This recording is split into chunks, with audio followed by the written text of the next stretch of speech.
The Farmer's Bride by Charlotte Mew, 1869 to 1928. 3 summers since I chose a maid, too young maybe, but more's to do at harvest time than bide and woo. When us was wed she turned afraid of love and me and all things human. Like the shut of a winter's day her smile went out, and 'twadn't a woman, more like a little frightened fay. One night in the fall she runned away. Out 'mong the sheep her be, they said, should properly have been abed. But sure enough she wasn't there, lying awake with her wide brown stare. So over 7-acre field and up along across the down we chased her, flying like a hare before our lanterns, to the church town. All in a shiver and a scare, we caught her, fetched her home at last, and turned the key upon her fast. She does the work about the house as well as most, but like a mouse, happy enough to chat and play with rabbits, birds and rabbits, and such as they, so long as men folk keep away.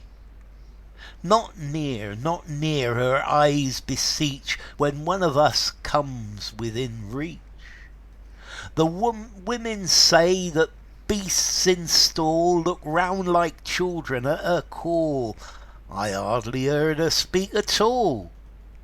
Shy as a leveret, swift as he, straight and slight as a young larch tree, sweet as the first wild violet she, to her wild self, but what to me? The short days shorten and the oaks are brown, the blue smoke rises to the low grey sky. One leaf in the air falls slowly down, a magpie's spotted feathers lie on the black earth spread white with rime. The berries redden up to Christmas time. What's Christmas time without there be some other in the house than we? She sleeps up in the attic there, alone, poor maid, 'tis but a stair betwixt us. Oh my God, the down, the soft young down of her, the brown of her eyes, her hair, her hair.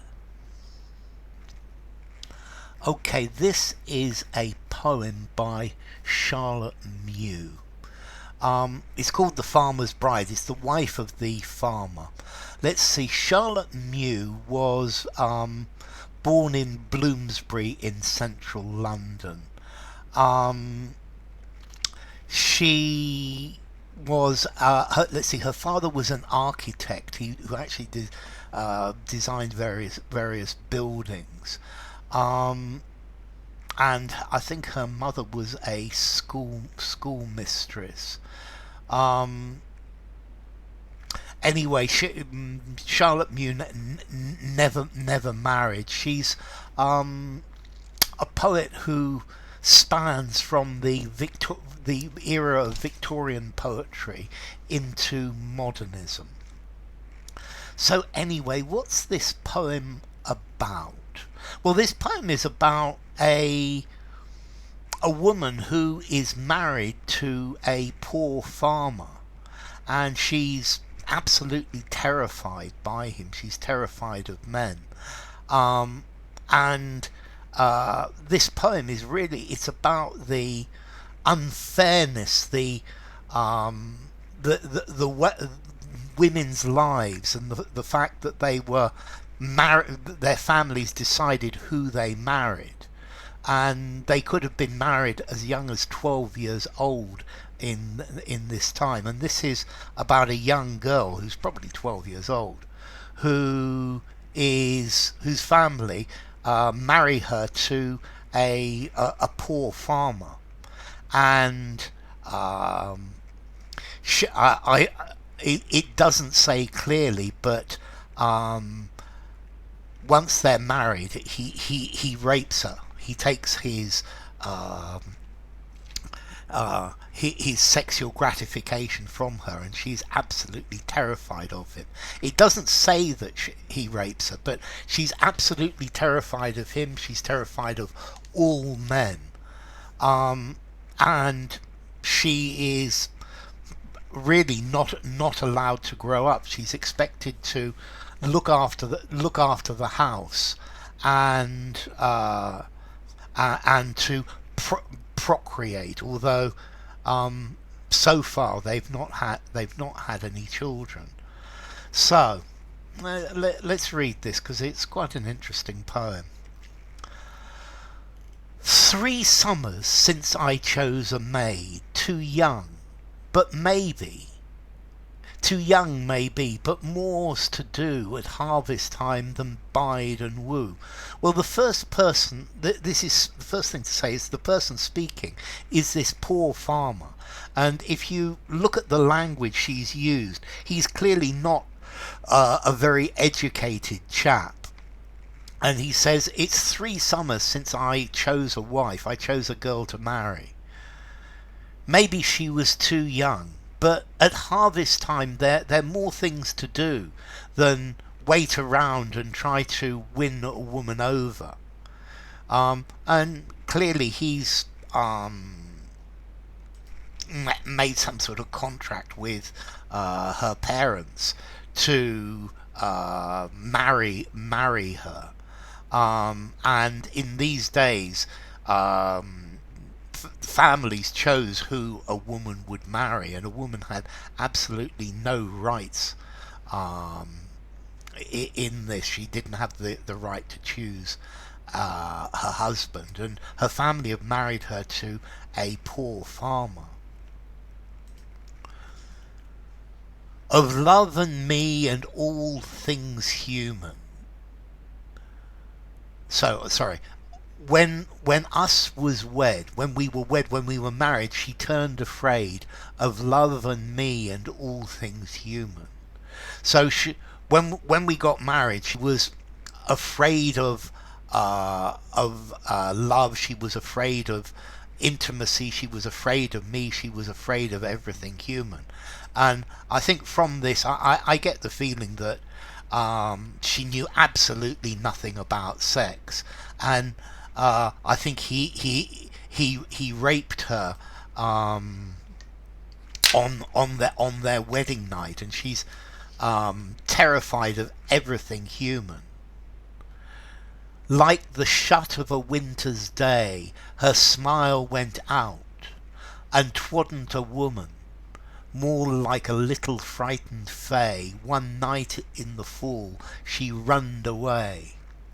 So she was terrified of everything, and on one winter's day, her smile went out. She just stopped smiling. The light went out of her eyes, and she was no longer a woman, more like a little frightened fay. A fay is a fairy, a little frightened fairy. One night in the fall, one night in autumn, she ran away. Notice she runned away. 'Twadn't a woman. She runned away. Okay, so this is showing that this farmer is not an educated person. So one autumn evening, one winter's evening, she ran away. Out among the sheep her be, they said. So the people said she's somewhere out with the sheep.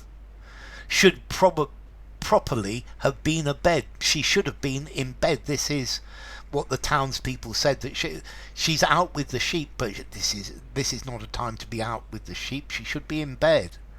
But sure enough, she wasn't there. She wasn't there. So he went to have a look in her bed, but she wasn't there, lying awake with her wide brown stare. So she wasn't lying in bed with her eyes wide open like she normally is. So over 7-acre field and up along across the down we chased her, flying like a hare, before our lanterns.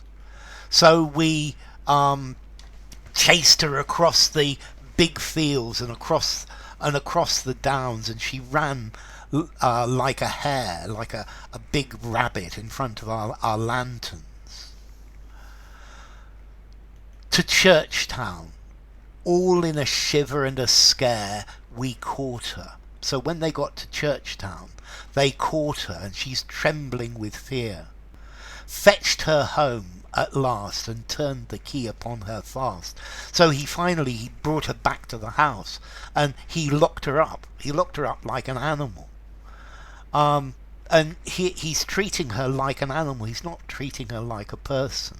And this is a frightened little 12 year, well, maybe she's 15 years old now, if they were married at 12. But she's this frightened little girl.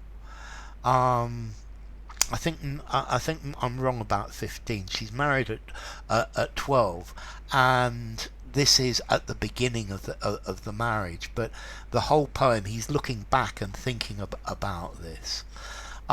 Anyway, she ran away, which shows how terrified she was. She wanted to be away. Anyway, they caught her and locked her up like an animal. She does the work about the house as well as most, but like a mouse. So she does the housework, which is the work that a woman does. Or did in those days. She does the work about the house. She did her duty cleaning the house as well as most, as good as any wife could, but like a mouse. So she's like a mouse. She's terrified. She's you never see her. But notice again, he's calling her an animal. He's not calling her a human. He's not treating her like a human being. He's treating her like an animal. Happy enough to chat and play with birds and rabbits and such as they. So she's happy to chat with the birds, to play with the birds, to play with the rabbits and things like that. So long as menfolk keep away. As long as men keep away. Not near her eyes beseech when one of us comes within reach. So don't come near me, she's begging with her eyes, when a man comes within reach, comes near. So don't come near me, don't come near me. She's terrified of men, and clearly either she was raped by the farmer at the beginning, or he's raped her several times, or also perhaps this is something that happened before they were married. But I get that certainly the poem gives the feeling that for him she is an animal. She's an object to clean the house and to have sex with him and reproduce children. The women say that beasts in stall look round like children at her call. So the women say that the animals in the barn, they treat her, they're like children. They look round when she speaks. She's got this special relationship with the farm animals when they hear this voice. I've hardly heard her speak at all. But the farmer, he says, I don't think I've ever heard her speak. I've almost never heard her speak, which shows quite how terrified she is of him. She's terrified of men. Shy as a leveret, swift as he. So a leveret is a baby hare. A hare is like a great big rabbit with long legs and big ears. So she's as shy as a baby hare, and as swift, as fast as a leveret as well. Straight and slight as a young larch tree. So she's very thin and very tall, like a larch tree. Sweet as the first wild violets she. To her wild self, but what to me? And here's this guy again, but what about me? What about me? So she's sweet, and clearly this is sweet as the first wild violets. So he's clearly lusting after her. This is her role. The short days shorten, and the oaks are brown. So winter comes on, the days shorten. The blue smoke rises to the low grey sky. So smoke is coming out of the chimney. The skies go grey. This is late autumn or winter. One leaf in the still air falls slowly down. So there's one leaf left falling. A magpie's spotted feathers lie on the black earth spread white with rime. And they're the feathers of a magpie, another bird, and this is lying on the earth, the black earth, which it has frost over it. So this single leaf floating motionless through the air. The feathers of the magpie on the white frosted the black earth that is white frosted. The berries redden up to Christmas time, so time is passing. The berries continue to mature. What's Christmas time without there be some other in the house than we? So Christmas has come, but what does Christmas mean? Where are the children? Where are the children? So now he's expecting her to have children. So what's Christmas time without children? What's Christmas time without children in the house, without new life in the house? She sleeps up in the attic there, a lone poor maid. So she sleeps up in the attic. She doesn't sleep with him. She's too terrified. 'Tis but a stair betwixt us. There is only a stair between us. Oh my God, the down, the soft young down of her. So her hair, the brown of her eyes, her hair. And clearly here he's now lusting after her. And he's clearly going to rape her again if he hasn't already. And yeah, he is full of lust for her, and he's treating her like an animal and no more. So this is the marriage between what could be like in these in Victorian times or earlier Edwardian times, that the wife had absolutely no power. This was a completely unequal marriage. She's locked at home. She must conform to the expectations, do the housework, please her husband sexually, and she is expected to provide him with children as well. So it's a rather sad or horrific life this poor girl had. So, The Farmer's Bride by Charlotte Mew.